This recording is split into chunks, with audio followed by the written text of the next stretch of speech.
Welcome to Side Alpha Leadership, a podcast where leaders can share their experiences and discuss what leadership means to them. I'm your host, David Polikoff. Hello, and welcome to this month's edition of Side Alpha Leadership Podcast. I'm your host, David Polikoff, and on the phone today with me again, this is the second time on here, is Frank Ricci. Frank Ricci and I have known each other for quite a while. We teach together at fire engineering at FDIC. We co-wrote an article together for Fire Engineering magazine, and we also host a radio show for fire engineering called Politics and Tactics, which basically kind of delves into the politics of the day or of the week or the month, depending on where we're going with it. It's not always having to do with the fire service in general, but after we finish with our 40 minutes or 30 minutes of politics, we go into some tactics and strategy stuff that have to do with the fire service. So without going any further, Frank, welcome back to the show. Dave, thanks for having me. It's always an honor to be on, and keep up the great work. So the last time we talked, you were getting ready to retire. I know you said you retired back on July 4th, again, which you had said was very fitting with being able to retire on our nation's birthday. So since then, July 4th of 2020, obviously, since then, tell us a little bit about what you've been up to and what's going on in the future with you. Well, thanks, Dave. I'm still very active in fire engineering. I have an article coming out with Jeff Chandler, who works for Connecticut DEEP, on special operations and an anhydrous ammonia call we went to in New Haven, where there were some really great lessons. It was like a really eye-opening call where at the end of it, we took home a lot of lessons to say, hey, we really need to rethink some of these things. So that article should be out in March. Staying active with the radio show and the Google Hangouts. And recently, this week, national news broke. My new job is I work for a think tank. And one of the things that I cover is state and national labor issues. And we broke the story about the MDA scandal at the IFF, and that Phil the Boot, I used to be one of those guys who used to run through the cars with my fire helmet on, saying 100% of this money went to MDA. And we thought that, they had administrative costs, but we had no idea that over $1 million in some years, 1.4, $1.2 million was going back to the IFF. So this was eye-opening. That story just broke in Real Clear Investigates and was published in newspapers around the country. So it's not to take away anything from the charity MDA or Phil the Boot, but we need to fix this, and hopefully the International Association of Firefighters will turn the page on this and stop taking money from a charity. So I've been working for a think tank and staying active, and it's kind of interesting to be in the academic world, especially being a firefighter. I'm kind of like the only regular Joe there. My boss graduated from Harvard and Princeton and was the law editor. She took over for Barack Obama when he left as the law editor. So it's different. I'm trying to navigate in a different world, but I think I enjoy it. So, obviously, for those who don't know, you retired from the New Haven Fire Department and you live in that area. So I guess the question that I have to ask, actually, I know the answer, but the question I have to ask is, have they been beating down your door at Harvard to come in and give a nice conservative view of politics and the world at large? No, I don't think Harvard will be banging down my door at any time. I testified at the state capitol today by Zoom, and some people weren't happy with my views, but we all got to learn how to communicate better, and I think that's something that you do a great job of talking about.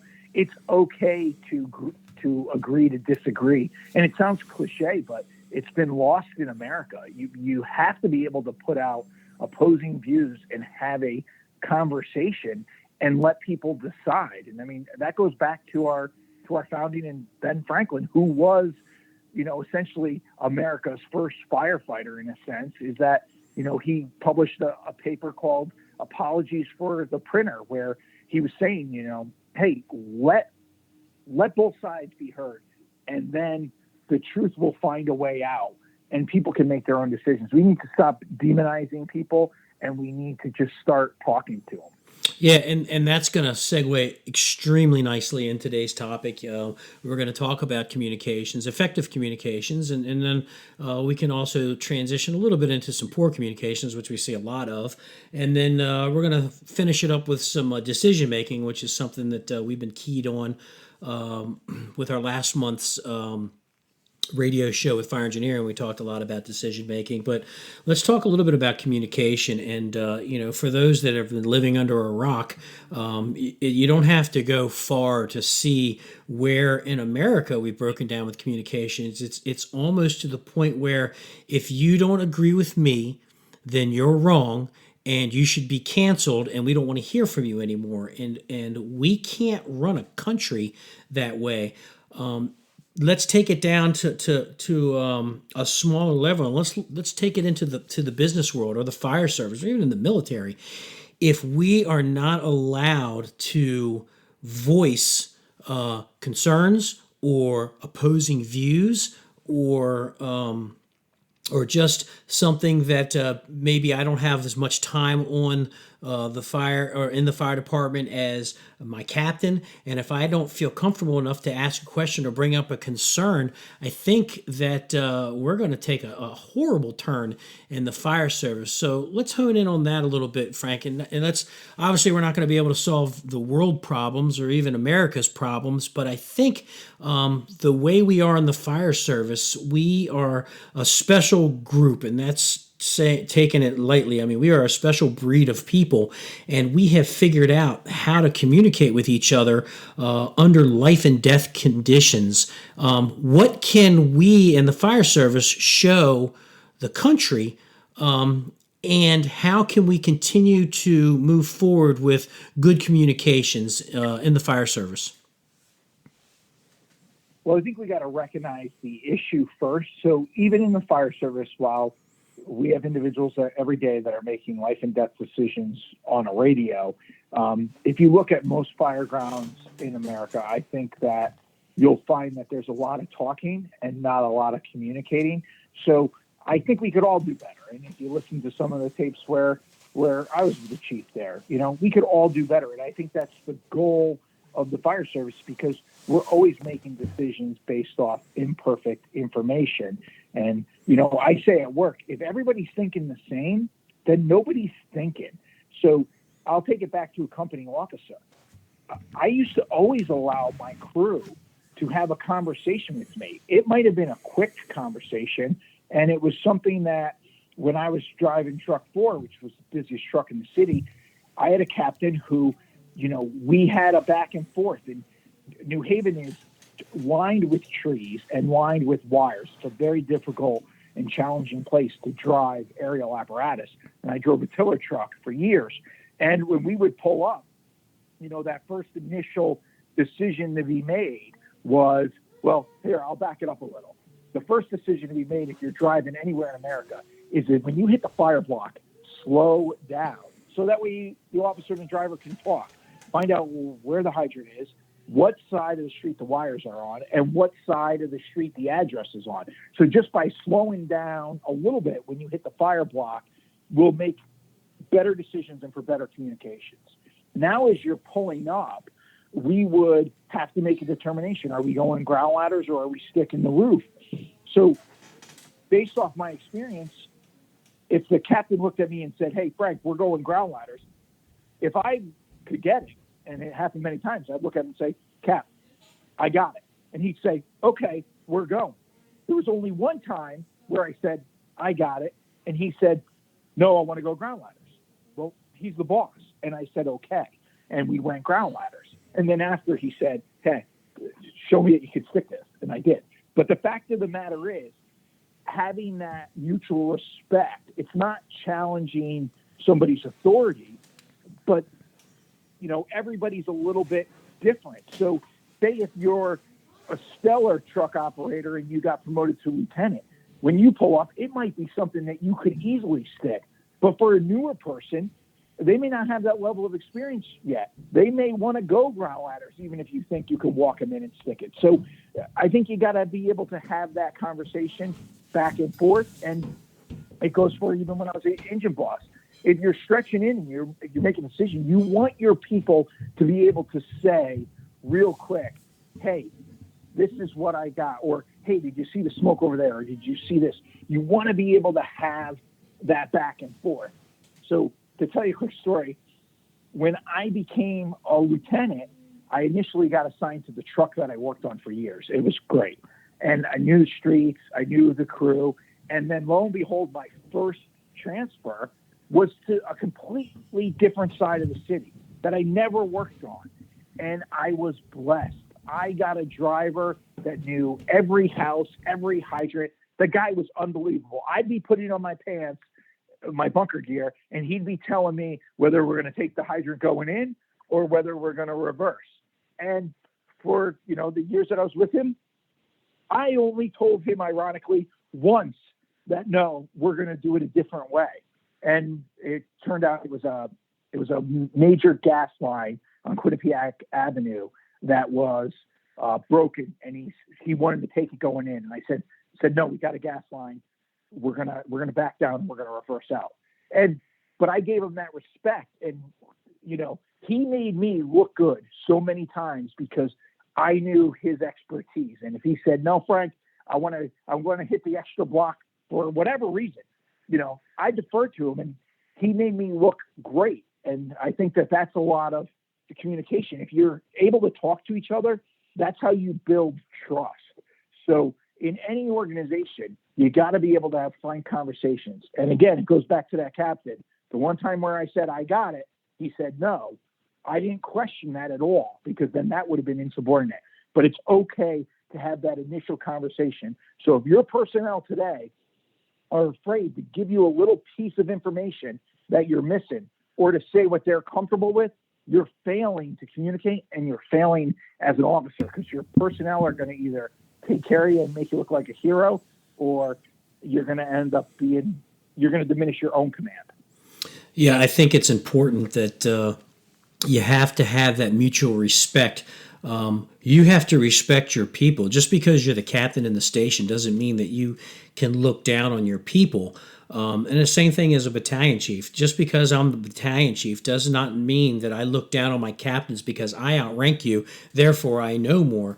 I had a captain when I was a lieutenant. He used to tell me, and I take this with me from the day he told me until the day I retire and move forward with the rest of my life, is never walk into a room thinking you're the smartest person in the room just because you have more jewelry on your collar and on your badge and whatnot, because you're setting yourself up for many things. First of all, there's always somebody smarter in the room.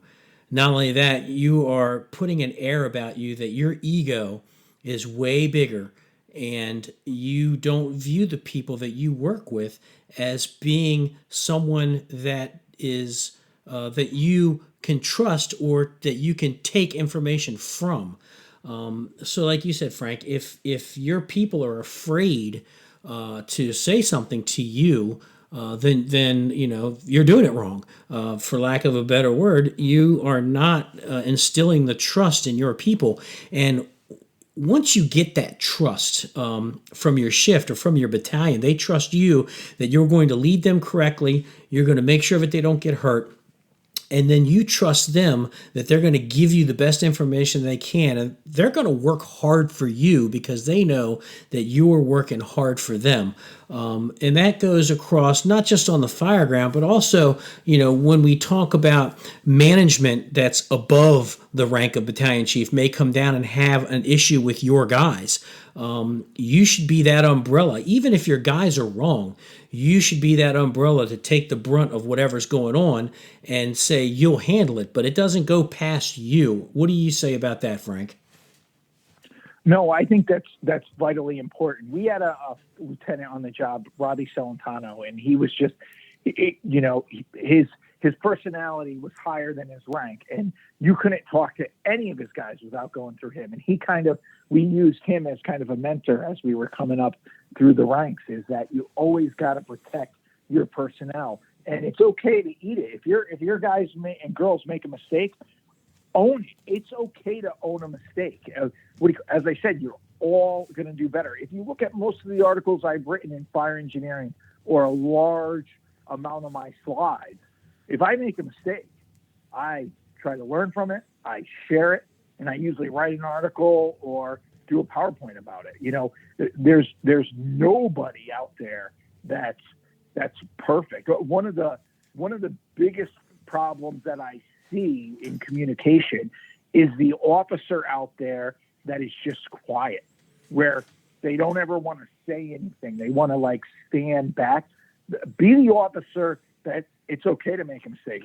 If I was leading the drill or going to a drill at the training academy as a company officer, I'd be the first one to volunteer to go and do whatever the task was. It's okay to let your people see that you're human, but they're going to work that much harder for you. So, but yes, you got to stick up for your people. And if they make a mistake, if you're the boss, it's your mistake too. You know, why did they make it?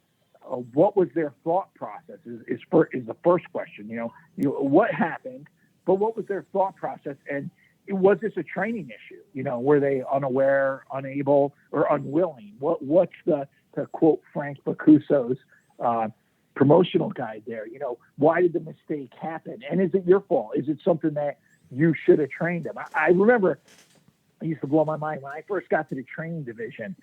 The training division always used to, you know, kind of say, oh, this guy messed up this guy messed up this. And I would sit at the table with my coffee and say, yeah, his training must have sucked. You know, sometimes you need to look in and say, hey, we need to do a better job of reaching this person to get them to the next level, because everybody out there has value on the fire ground. We just got to find it in that person and bring it out of them. Yeah. And that goes with good communication. Yeah, absolutely. And you know, one of the things that I try to bring out in my people is that you have a voice, and I want to hear your voice.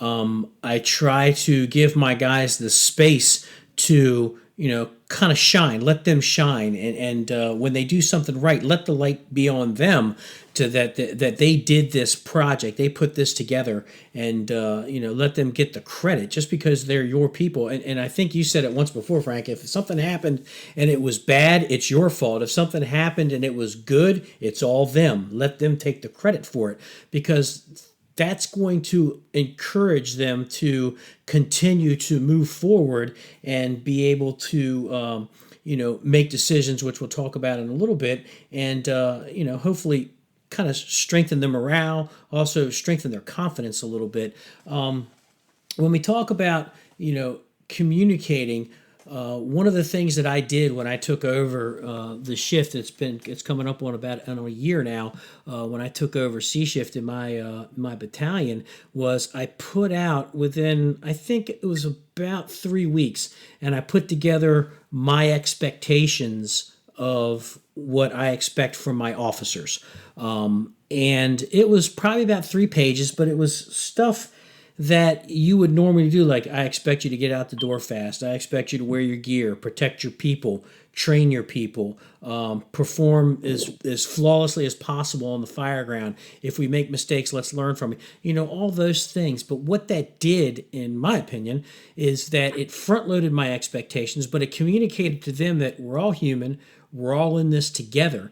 And had I not given them these expectations and they did something that went against something that I wanted done, well, at the end of the day, who do I have to blame?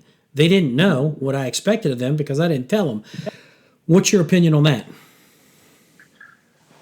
I think that you're 100% right, but there are some times where you have to throttle it back just a little. That's the key to leadership, is for individuals to know your expectations without a doubt.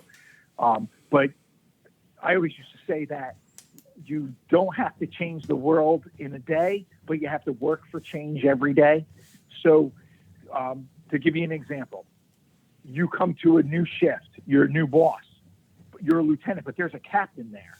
You just can't go in there and say, these are my expectations on 100%. There's only so much that you can control.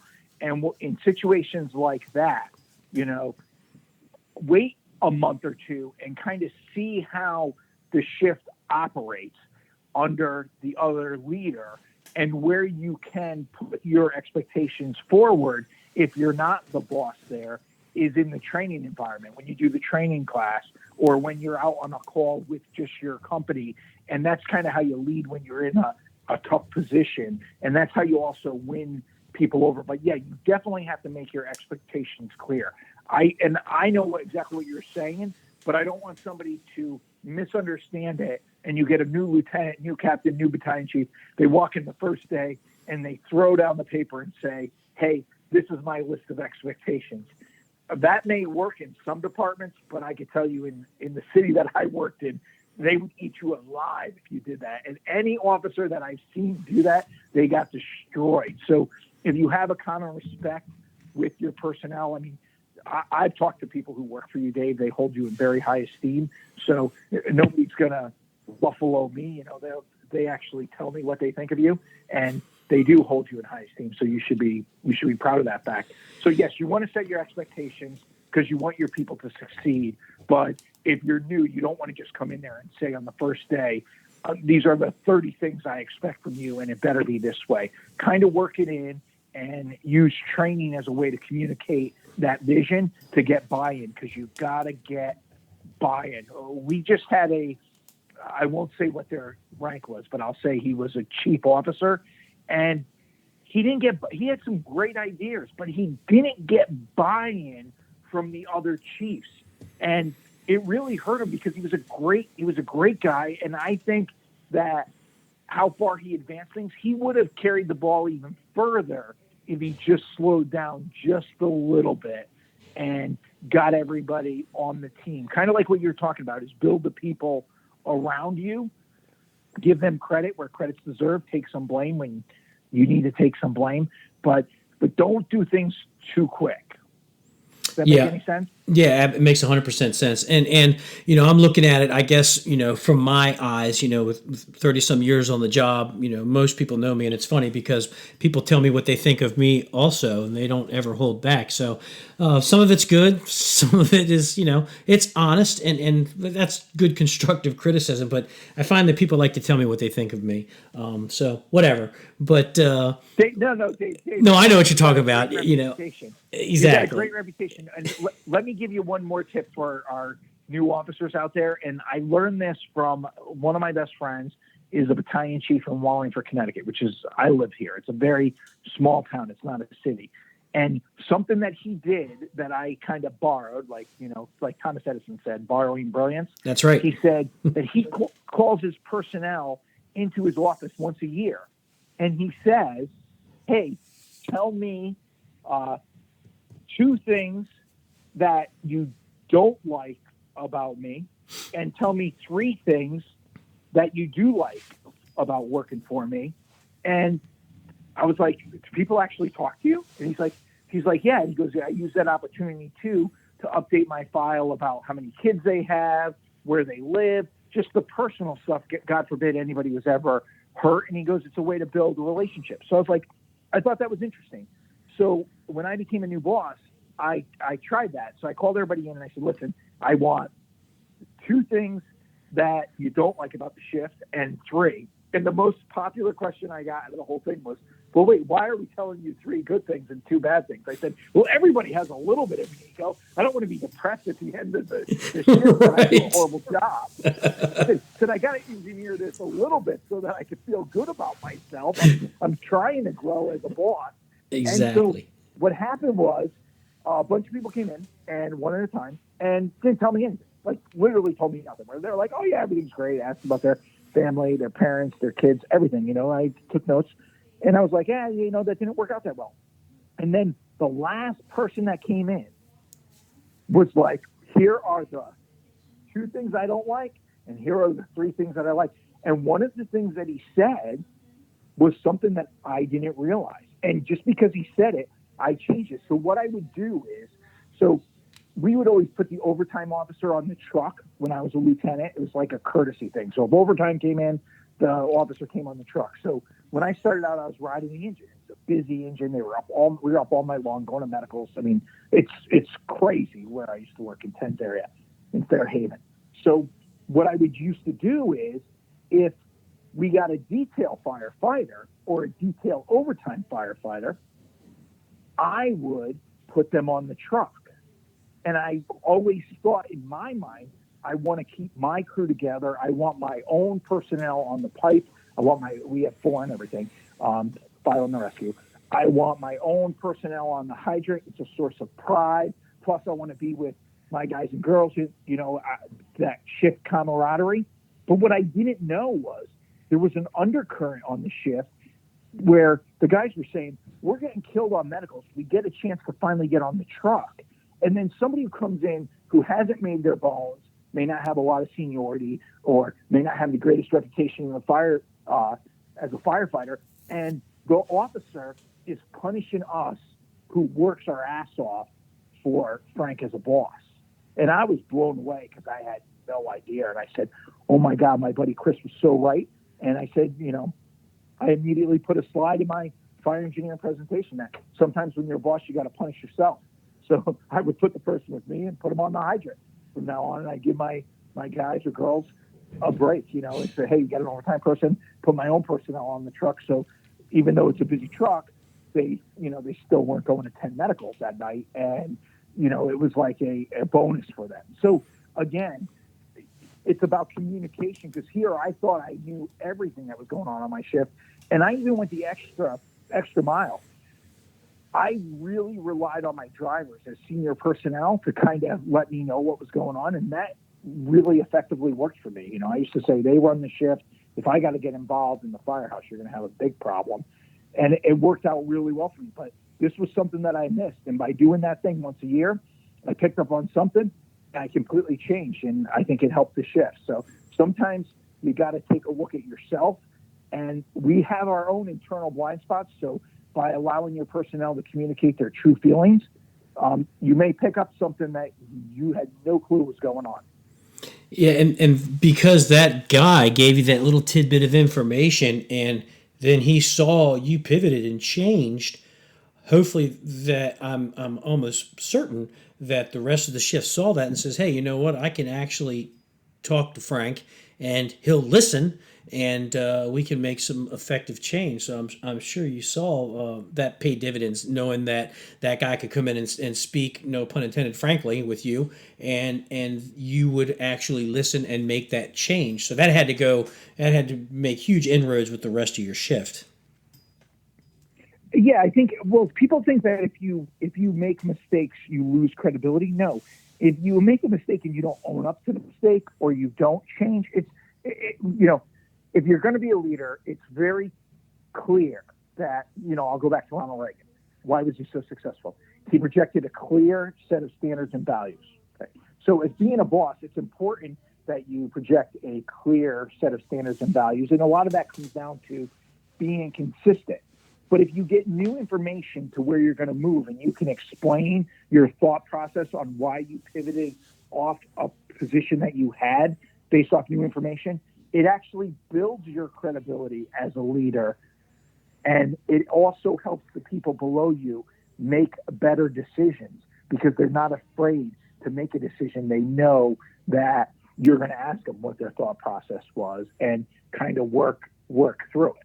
And people need to understand that effective communication also is, the other part of that is effective listening. So you're just not doing the talking, but you're also listening. And I tell people, my line officers, you need to be doing the 98-2 rule. Listen 98% of the time to your people and talk 2% of the time. Because when you're hearing your people, you're going to hear maybe underlying issues. You're going to hear things that are brewing. You may hear things that are going on the other shifts that are affecting your shift. If you're not listening, then you're going to be missing some stuff. And one of the things that I wanted to key in on that you had said when you talked about communications, having that clear line of communication from the fire chief on down, as a fire chief of an organization, whether it's career or volunteer, you have to communicate your vision for the fire service. If you don't tell people the direction that you want to go and what your aspirations are for the next 3 months, 9 months, 12 months, 5 years, whatever, if you don't communicate that plan, whether it be verbalized or in writing or in video, your people are going to be left out in the wind guessing. And when there is a communication vacuum, firemen will fill in with their own stuff. So from the fire chief to the operations chief to the battalion chief to the captain, lieutenant, all the way down, there has to be this clear line of communication of where we're going, what we're doing. And one of the things that I also wanted to touch on that you talked about being that new lieutenant, these guys that are getting promoted from firefighter or technician to lieutenant. Yeah, you can't come into the firehouse, pound your fist on the desk and say, I'm the lieutenant now and here's what I expect you guys to do. You need to know your audience. If you're walking into a shift of the average seniority of the person in there is 20 plus years, you're not going to change these people on a dime, nor you may not have to. So you have to feel out the shift. As these new officers, you got to feel out the shift. You have to allow them to feel you out. And then you said something that was key, Frank, that we hold near and dear to our heart, being instructors and things like that, is that we can use training to kind of drive our expectations, showing the crew that here's how we're going to go out and we're going to pull some lines, and I want to make sure that we're the best in the department or in the city or in the battalion, and I'm also going to put this line on my shoulder, and I'm going to train with you guys because it's not beneath me. I'm going to do everything you're going to do, and as you build that credibility, then you can start to eke in some of your expectations as you go forward. Maybe more so of bouncing them off, like, hey guys, what do you think about carrying the 8-pound axe and the Halligan bar and the hydroram all in the same compartment. And that way, when that guy comes off of the irons, he's got everything right there. And not only that'll improve our speed, we can get these doors open because you guys are phenomenal with forcible entry or what have you. Or maybe we can pack the line this way, wrap the nozzle, not wrap the nozzle. What do you guys think? You start to get that credibility, and then you'll start to get that buy-in. That's kind of the direction I'm talking about when it comes to expectations. Is that where you were going with that, Frank? Absolutely. And to tell you a funny story. So remember I said that I came from a different side of the city and I didn't know a lot of the people that I was now their boss of.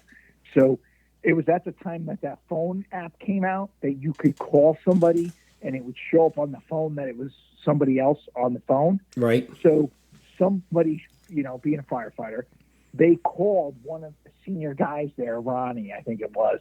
And on the phone, because I was a union rep, a lot of people had my number. And it showed, Frank Ricci was calling them.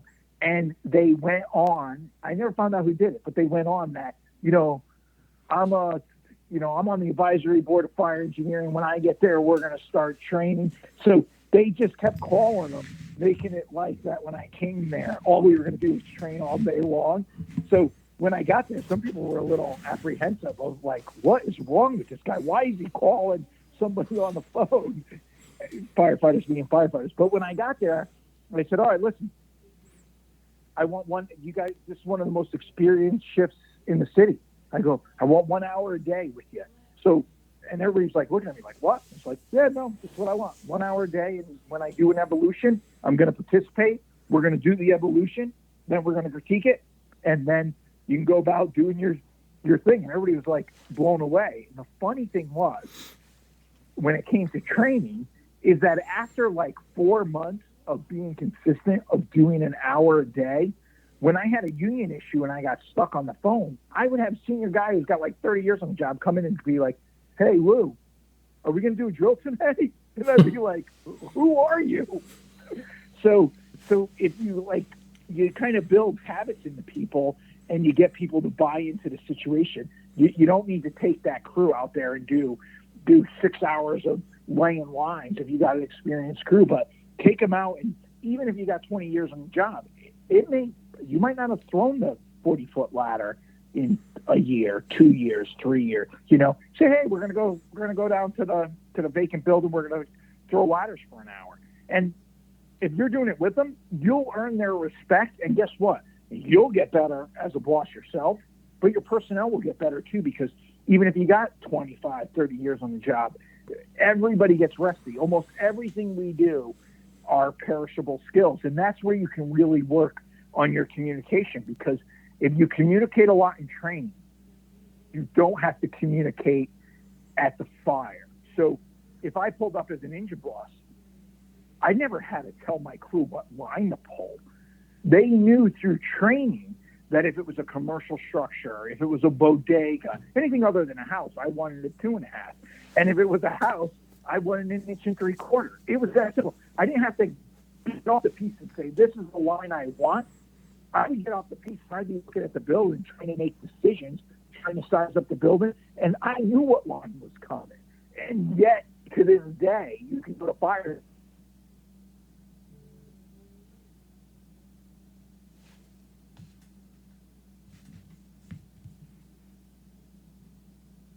Firefighters can make decisions so that when they become officers, they can make decisions too. And how you give those orders without giving those orders is setting those expectations, just like you said, in training.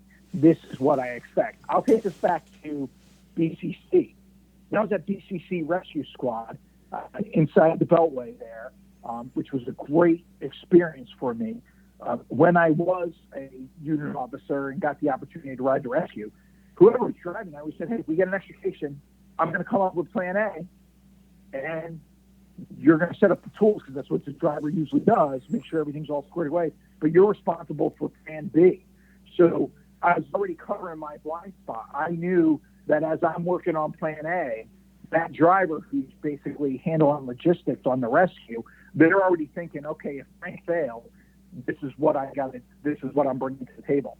So again, it comes back to communications and it comes back to training. And we practiced that when we were in the yard at BCC. One of the other things, we lost a friend, Scott Emmons, passed away, DC cop, Rockville chief. I lived in a firehouse, and one of the things about leadership and communication that I got out of living at a firehouse is most people go through their career linear. You get your probationary firefighter, you work for this boss, then you get transferred, but years go by and you kind of like go up the career ladder. The nice thing about living in a firehouse is I got to work under different career lieutenants and different volunteer lieutenants all at the same time. So in the same week, you'd have A shift, B shift, C shift. So you really got to see different personality styles, different leadership styles, what worked and what didn't work. And that really, I think that the foundation that I got at the Rockville Volunteer Fire Department being a live-in was what really laid the foundation for success as a company officer in the city of New Haven. Yeah, and one of the things that briefly talk about Scott. Again, we lost Scott. He was a good friend. He was a good leader and a good mentor. And I know he had many of the guys that have been on this podcast, knew Scott as well. So he definitely changed and turned Rockville around, as that volunteer chief for the better.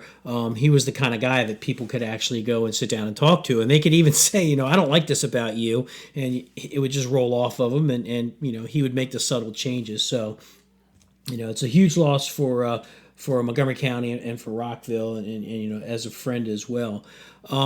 So I want to pivot a little bit. We're going to talk a little bit about decision making, and I think that this goes hand in hand with communication, because having good communication allows you to make better decisions. The decisions that we make on the fireground, especially within the first few minutes, whether you are a line officer or you're the battalion chief coming in to take command, is you're doing your best to make sound decisions based on just a fraction of the information that's out there. When you're rolling up, you're doing a quick size up, thinking that this is what you have, and you're making decisions based on that.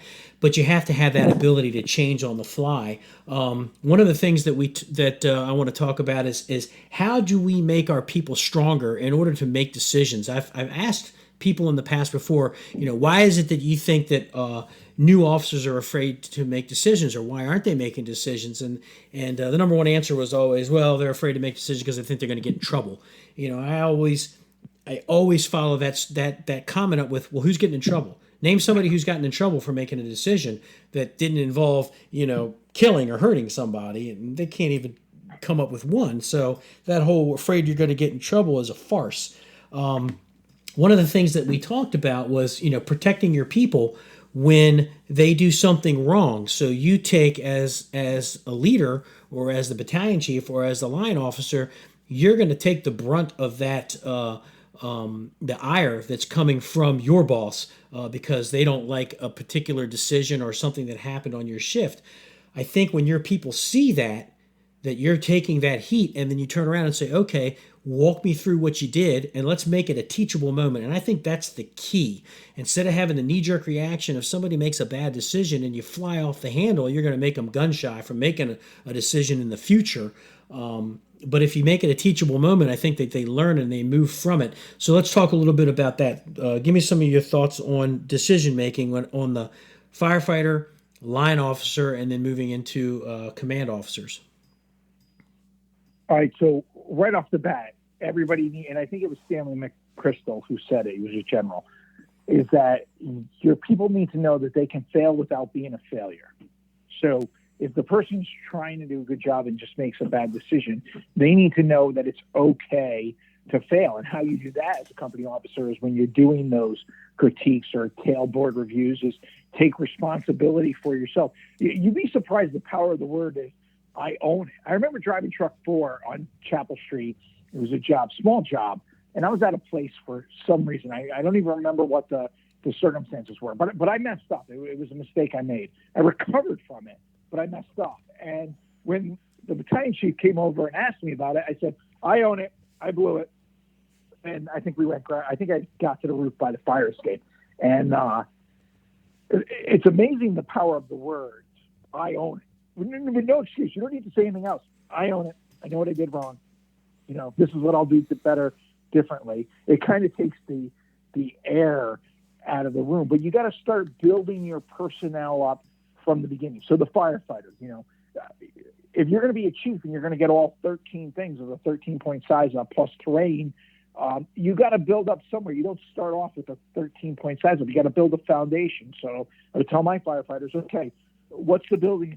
I want to know as a firefighter, when you're pulling that line off, what's the building instruction? What's the layout of the building based off the windows? Where's the fire? Where's the fire going? You want to start having them ask themselves questions in their minds of what's going on. I remember coming out of the academy, being an instructor in the academy, going to a house fire, grabbing somebody that's in there pulling ceilings and say, okay, tell me something about the house. And they're like, what? Yeah. Ask your personnel. Next fire you go to, take one of the new people when they're pulling ceilings or they're putting a tarp over something and say, hey, tell me something about the house. What they can usually tell you is like if there was 2 windows with fire blowing out or 2 windows with smoke, but they're not even looking at the whole building. They're getting fixated on what's moving and what they view as a threat. So you got to start instilling in your personnel that they got to kind of move their eyes around when they're looking at the building. Okay, I got 2 windows of fire here, but what's the layout? Where's the living room? And if they kind of ask themselves questions when they're sizing up the building, what's the building instruction? They'll hit all those points. And same thing for an officer. Everybody says that when an officer makes a radio report, it's for the companies coming in to know what they have. I always say no. I think that the radio report is just as much for that first view officer, because if they're hitting crucial things in that size-up report, their mind's moving and they're not getting fixated on 1 or 2 things. They're actually thinking about what the building instruction is, what the layout is, where the fire, and all other auxiliary appliances, and all those things. And then if you build up upon that, when you're a chief officer, you're going to hit more of those things. So I think that's really, really good. We have a policy, New Haven, well, I'm retired now, but New Haven had a policy that, I can't even remember it right now, but it's whatever your size up is. And if it's any of those key points are missed, the battalion chief is to then state those things when they arrive on scene because you missed them. And it's okay to miss them because we all miss things, but you want to build up decision-making incrementally. And you want to let people know that they can fail without being a failure. You want to build them up and you'll get the most out of the people that work for you. And if you're a senior chief with 30 years on the job and there's another battalion chief there who's running the fire, stay the hell out of it. If the fire's not going crazy and, expanding exponentially, and you got an extra 2 houses on fire, and we even had 3 houses on fire today, you don't need to take command from that person. Maybe declare on the radio that you're a senior advisor and don't be giving orders. If you're staying out of it and you're letting somebody run the fire, well, then let them run the fire.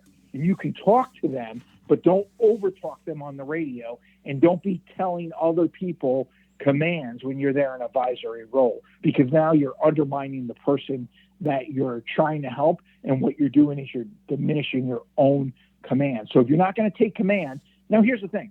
If you declare senior advisor and the situation's escalating, you could always take command. But you could take this as an opportunity to kind of be a crutch for the person, to build that person, and you have that conversation.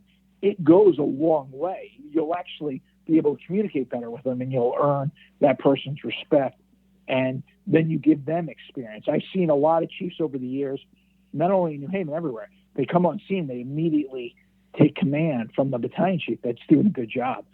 I think that's a mistake. What's your opinion on that, Dave? Yeah, I agree. That's one of the things that we talked about, last a week and a half ago when we talked about some of this decision-making stuff is I think it's crazy that you have chiefs that respond on everything. Battalion chief, even a battalion chief, one of the neighboring jurisdictions, they get a chief on like an odor of smoke, an odor of gas. It's an automatic dispatch. And, my question is, well, when does your people ever get a chance to make a decision when they're running with more than just one company, other than running a medical local and deciding what hospital they should go to? I think that, when you have the chief respond on everything and take that command and set up his initial command, you never allow your people to make a decision, right or wrong. I mean, you have to make some bad decisions in order to figure out what the good ones are.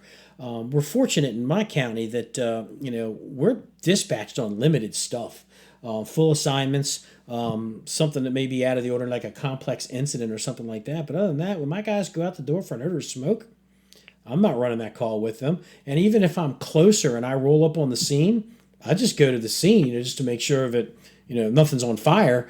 They'll come in, they'll lay their lines, they'll take their tactical command, and then they'll go in and do their thing, and I'll just watch them work.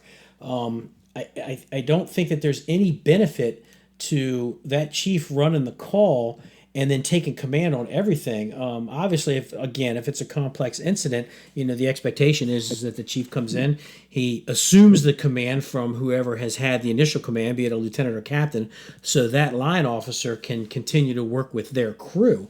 But if you have a battalion chief that's on the scene who's running a fire, even if it goes to a second alarm, and your deputy chief or your duty chief or whatever arrives on the scene, that person should at least come to the car with some information for you, like, I just did a circle check. This is what's going on the Charlie side. I can write your units down for you. Hey, do you need anything from me? Don't just get in the car and say, okay, I'm here now, I got it.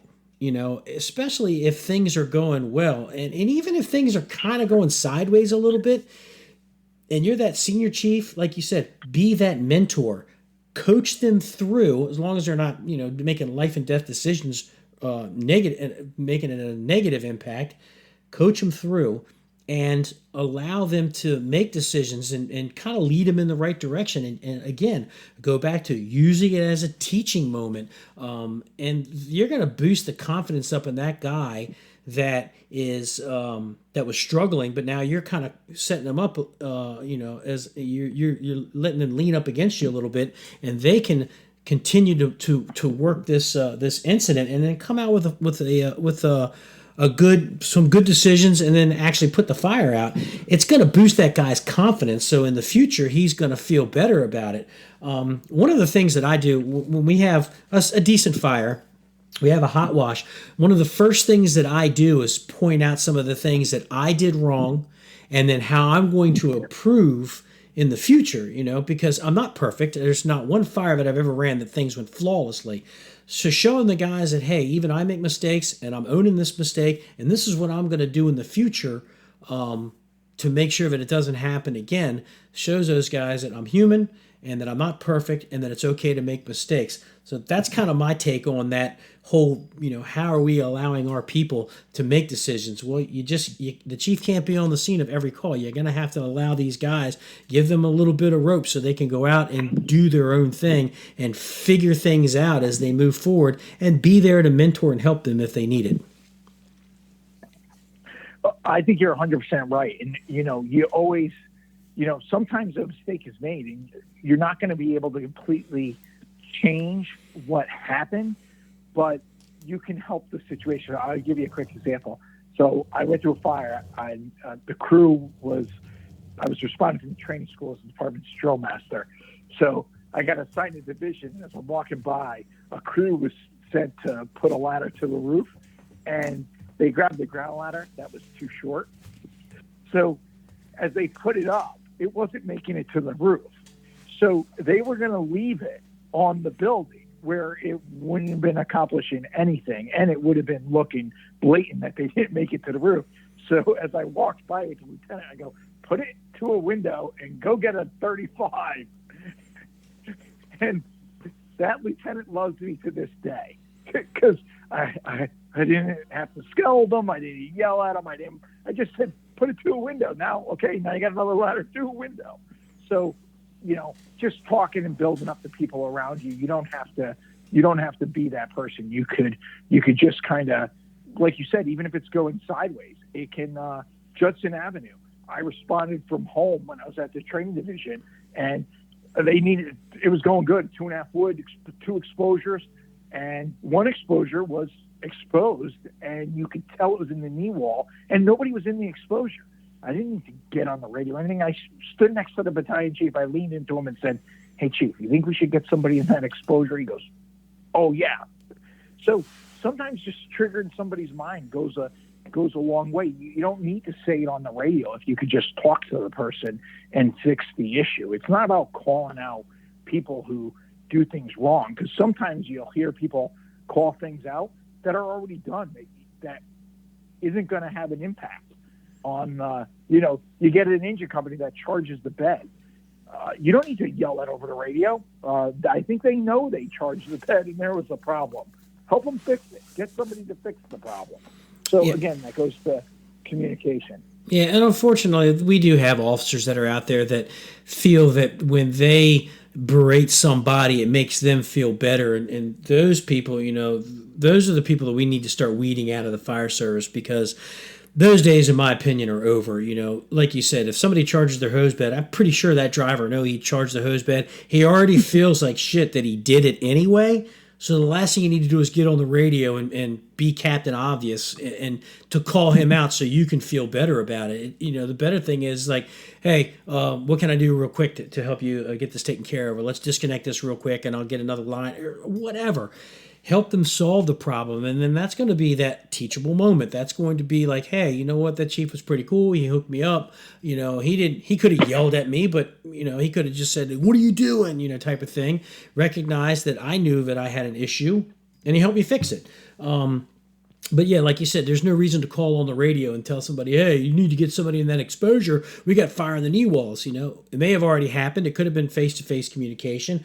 Or it could have been just leaning in, like you said, hey, chief, it looks like we got some extension there. You may want to think about getting somebody over there. It's like, oh, yeah, geez, I wasn't even looking over there.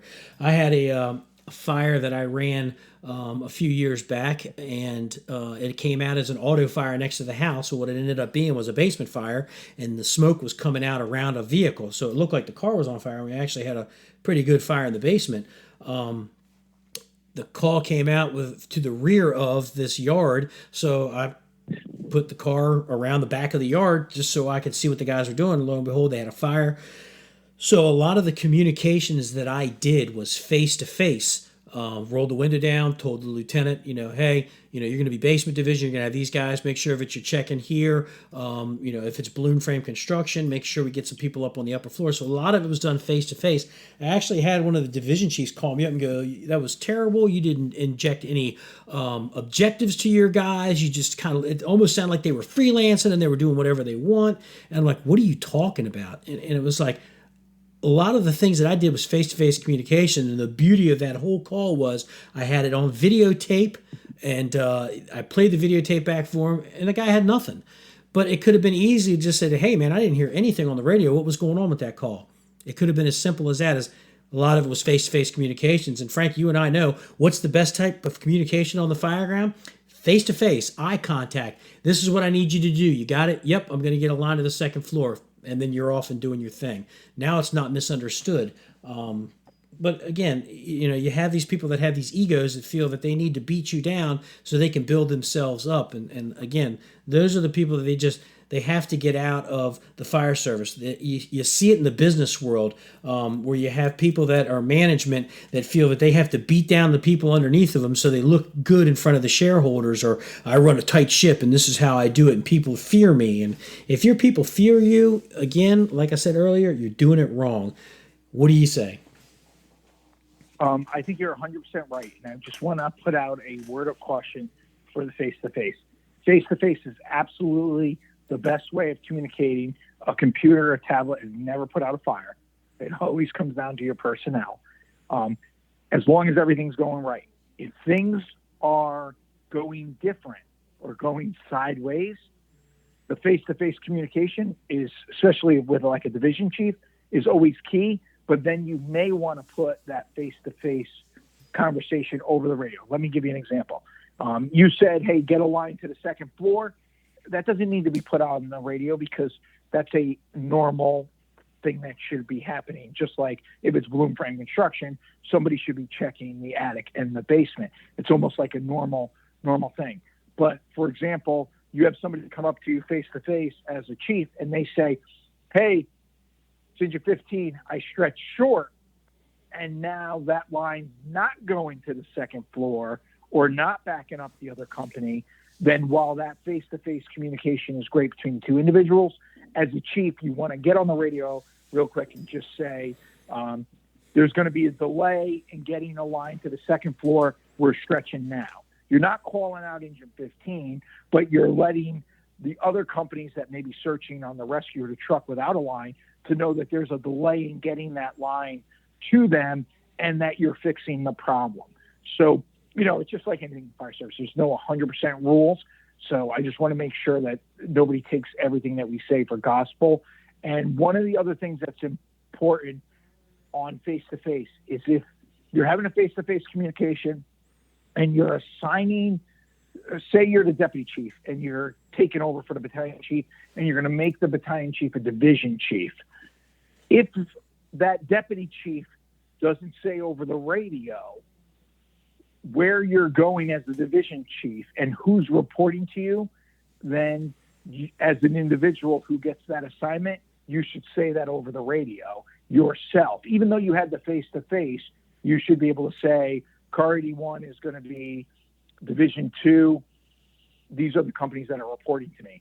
And that way it's known over the radio so other people know. But I completely agree. If everything's going right and going by the way the SOPs go, face-to-face, and no need to repeat it over the radio. But if something's going sideways or a little different, it's okay to put a face-to-face communication over the radio. And if you assign a chief a division, whoever assigns the division should announce it over the radio and what companies are reporting to them, because it makes everybody accountable on the fireground. And the other thing that I think that's important for decision-making and for just general fireground kind of housekeeping is that individuals on the fireground and officers need to understand that there's only certain places you can be on the fireground. You can be assigned, you could be at the command post, you could be in rehab, you can be in tactical reserve, but you can't just be like cats running around. So if you come out of the fire, you should report to the command post. You shouldn't just come out of the fire, and I always defer to your SOPs, but you shouldn't, if you're an engine company and you get relieved on the inside, you shouldn't just come out and go grab bottles. You should, real quick, check in with the command post. My company's PAR, we're going to change bottles. What do you think about that? Yeah, I agree, and that communication is yes, I'm coming out, letting the incident commander know that you're coming out, and then this is what I'm going to do. The incident commander might say, "Hey, okay, look, you've been in there for like 20 minutes. It's 90 degrees outside. Go ahead and change your bottles, but report to rehab. I'm going to need you to dress down, wipe your face off with some cool towels or whatever, and then I'm going to need you to hydrate and then stay in rehab, and I'll call you when I need you." That type of communication, so that goes to the accountability of not only you were in the building, you're out of the building, this is where you're going to be, and hey, this is what I need you to be doing. And then I'll call you again if I need you. Or it can be just one of those, hey, look, I need you to come out, hydrate real quick, change your cylinders out. I need you to go right back into work because we're short on manpower or whatever it is. But it all goes back to that communication. It also goes back to that battalion chief or the incident commander, making that decision is, hey, can I work my guys a little harder? Because we just need to do a little bit more of a push, and we'll have this, fire knocked, and then we can go ahead and move into, salvage and overhaul phase or whatever. But definitely that communication on the fire ground back to the incident commander. So, not only does he know that you're coming out where you are, but that person, you may have to be replaced and then, make sure that you are rehabbed. So, Frank, we're coming up to the witching hour, as we like to say. I love the way that this conversation goes. I love talking about decision making. I want to make sure that the firefighters out there understand that, as firefighters, we want you to make decisions. We want you to get good at it. So as you move forward in your career as a technician, as a lieutenant, as a captain, and then you move up into management as an incident commander, in a chief role, making these decisions is going to be a lot more comfortable for you. You're going to make mistakes along the way, and remember that you use them as learning tools. So when you move forward, you're not going to make those same mistakes again. Like they used to say, you file it up in your Rolodex in your head. So when you come across this incident again, hey, I did this the last time, it didn't work. This is what I did, and it did work. That allows you to make those decisions. It also allows you to be able to have those critical thinking skills, so you can to make decisions on the fly, change up if it's not working, instead of having to bring everybody back to a tactical retreat, have to meet with everybody face to face, and then put them back in the building. We should be able to make these decisions on the fly and put people where we need them. So I'm going to give you the last word, Frank, before we sign off. No, I think you're 100% absolutely right. The key is to build your people.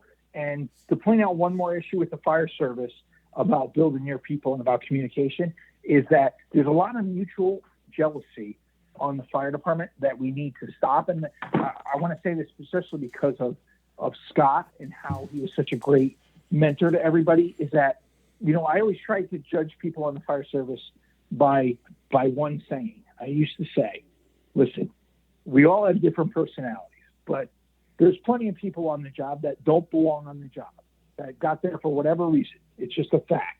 It's like no matter what fire you go to, it's always the same group of people that tend to put out the fire, and no matter what department it is. But we have to kind of ask ourselves this question. This person that you're talking about or you're making fun of, or would that person make their wife a widow and their kids parentless, or their husband a widow and their kids parentless, to save you if you did something stupid? Would they put it all on the line to try to get you out?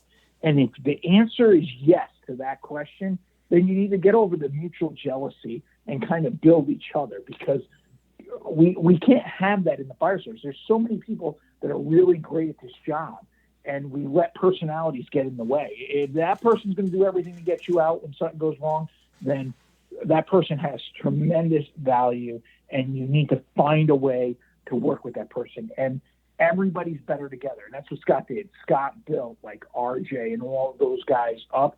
It doesn't take away from you when you give credit to somebody else. It builds you up. It's why when I write an article, I always write with somebody else.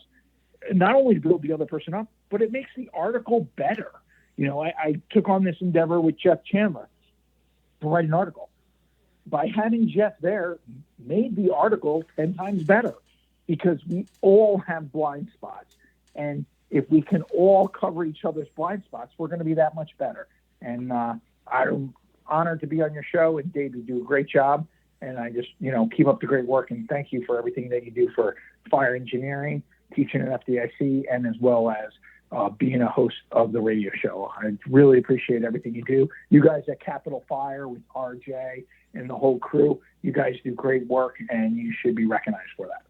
Well, I appreciate the accolades, Frank, and again, it's always a pleasure to talk to you. You bring not only some colorful stories with your northern accent that people can really relate to these firehouse stories, and I really appreciate the things that you bring to my podcast as well as to our radio show. So again, Frank, I wish you all the best, and for everybody else out there, thanks for listening. And if you have any questions, any comments, or anything like that, feel free. You can reach me at sidealphaleadership at gmail.com. I'm also on Instagram and as well as Facebook and Twitter. So with that, Frank, thanks a lot for being on the show, and everybody out there, be safe.